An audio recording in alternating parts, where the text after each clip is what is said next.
there are accommodations made towards people of all disabilities, whether it's being blind or deaf or paralyzed, like wheelchair access, things like that. Like people of all different backgrounds and capabilities are given more access as society progresses.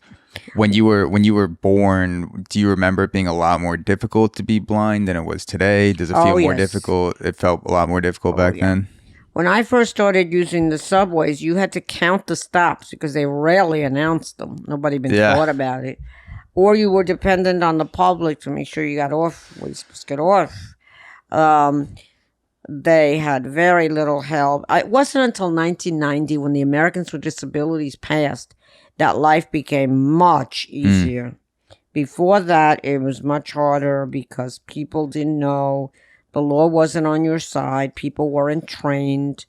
And so disability was kind of, just that's the way it was. You were disabled, you better figure it out. But now with the passage of the Americans with Disabilities Act and everybody receiving training on disability, it's made things much, much easier. Yeah.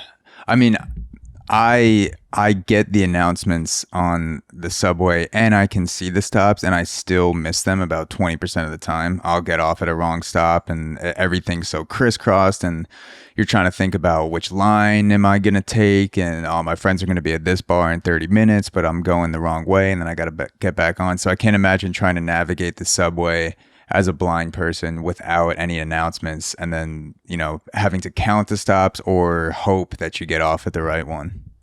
You just had to, you did your homework and made sure you knew how many stops you had to go.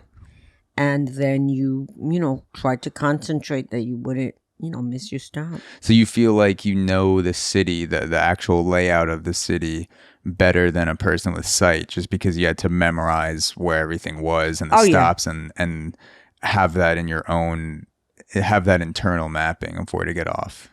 You did your homework. You found out, okay, now I got to get off at this stop. I got to do this. I got to do that. And, you had that mapping in your head.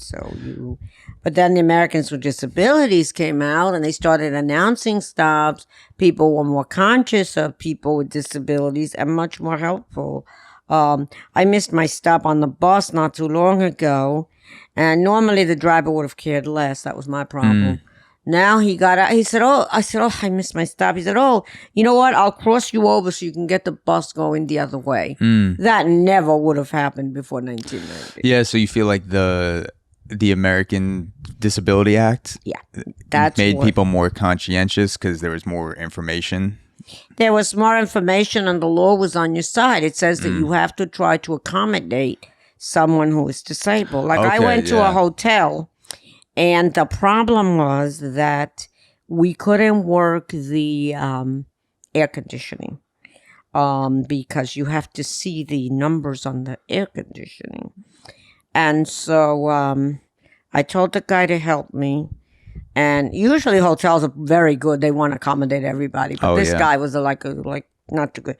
He said, well, I'm sorry. You'll have to. I said, excuse me. I don't have to do anything. You either help me or I'm taking my business elsewhere. I will sign out and leave. He looked at me like, I said, because the Americans with Disabilities Act says you are supposed to help me within reason. And this is going to take you 5 minutes. I think that's pretty reasonable.